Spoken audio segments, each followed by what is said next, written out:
ब्राह्मण के पास पैसा टिकता नहीं है और सेठों के पास से पैसा जाता नहीं है। ये लक्ष्मी पुत्र हैं, ये लक्ष्मी पुत्र हैं। एक किसी सेठ जी ने माँ को तप किया, माँ प्रसन्न हो गई। तो माता जी ने कहा मांग क्या चाहिए? तो सेठ जी ने कहा बाथरूम जा रहा हूँ, जब तक लौट के आऊँ तब तक मैया यहीं मेरे घर में ही रहना, तब तक जाना मत। सेठ जी चले गए हैं नहाने को बाथरूम के लिए, अभी लौट के आई नहीं है। तो लक्ष्मी भी उनके घर में ही बैठी है, अभी कहीं दूसरी जगह गई नहीं। उनको लक्ष्मी पुत्र के नाम से जाना गया है। उन्हें ब्राह्मण के पांव में लक्ष्मी है, क्षत्रिय के कंधे पर लक्ष्मी है, वैश्य के सिर के ऊपर लक्ष्मी है, कनिष्ठ की सेवा में लक्ष्मी है। ब्राह्मण एक जगह बैठा रहेगा, निर्धन हो जाएगा, कंगाल हो जाएगा। उसके पास संपदा, खाने के लिए गुजारा करने के लिए दिक्कत हो जाएगी उसे, क्योंकि उसके चरण में लक्ष्मी है। उसके तो पांव घूमते रहेंगे तो लक्ष्मी दौड़ती हुई आएगी। ब्राह्मण के चरण में लक्ष्मी है, ब्राह्मण के चरण में मत्था टेकते रहोगे तो भी तुम्हारे घर में लक्ष्मी आती रहेगी, धन आता रहेगा, पैसा आता रहेगा। ब्राह्मण के चरण में लक्ष्मी। भृगु जी महाराज ने भगवान देवताओं की परीक्षा ली, भागवत में कथा दी है। एक बार नेमिस में एक मीटिंग हुई महात्मा, आपके पास टाइम हो तो थोड़ा सुना दूं, फिर तो मैं प्रसंग में लौट के आ ही जाऊंगा, मुझे पूछना पड़ेगा ना टाइम है कि नहीं। तो एक बहुत बड़ी मीटिंग हुई, तो उस मीटिंग में कहा जा रहा था कि देवताओं में आजकल सबसे बड़ा कौन है। किसी ने कहा महादेव बड़े हैं, किसी ने कहा ब्रह्मा बहुत बड़ा पंडित है, ब्रह्मा बड़ा है, किसी ने कहा नहीं इंद्र देवताओं के राजा है वो बड़ा है, किसी ने कहा नहीं जी धर्मराज ज्यादा बड़ा है। तब भृगु जी महाराज कहते हैं काहे कौन लड़ रहे हो, मैं अभी पता करके आता हूं ना कि कौन बड़ा है। सो भृगु जी महाराज चल पड़े।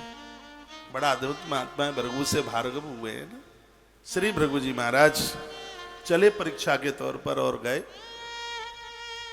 उन्होंने ब्रह्मा की परीक्षा ली और कुछ उल्टा पुल्टा कह दिया, ब्रह्मा मारने को दौड़े। भृगु ने कहा मेरी परीक्षा में तुम फैल। उसके बाद शंकर जी को जाकर के कहा और भांग वांग छाइनी के नहीं, शमशान में ही पड़े रहते हो, नहा धो भी लेते हो कि नहीं। और शंकर ने त्रिशूल उठाया, पेट फाड़ दूंगा। भृगु जी महाराज ने कहा तुम भी मेरी परीक्षा में फैल। उसके बाद भृगु जी गए क्षीरसागर, भगवान सैया पर थे, एक चरण का प्रहार, लात का प्रहार भगवान विष्णु की छाती में किया भृगु जी ने। भगवान की आंख में आंसू आ गए, उठ बैठे हुए चरण पकड़ लिए, कहा गुरुदेव मेरे पत्थर जैसे हृदय से आपके हल्के से चरण में कहीं चोट तो नहीं पहुंच गई। भृगु जी महाराज कहने लगे मेरी परीक्षा में पास प्रभु आपसे बड़ा कौन हो सकता है, अब मुझे क्षमा कर दो, मैं परीक्षा के दौरे पर आया था। लक्ष्मी माँ पास में बैठी थी, इतनी कुपित हो गई। एक वो अगस्त आया, मेरे पिता समुद्र को पी गया, बिना कारण के भृगु ने मेरे पति की छाती में लात का प्रहार किया। मैं श्राप देता हूँ, मैं श्राप देती हूँ कि ब्राह्मण रोटी पर रोटी रखकर तबाह हो जाए खाने के लिए। कह दिया, उसने श्राप दे दिया, गरीबी झेलनी पड़ेगी ब्राह्मण तुम्हें।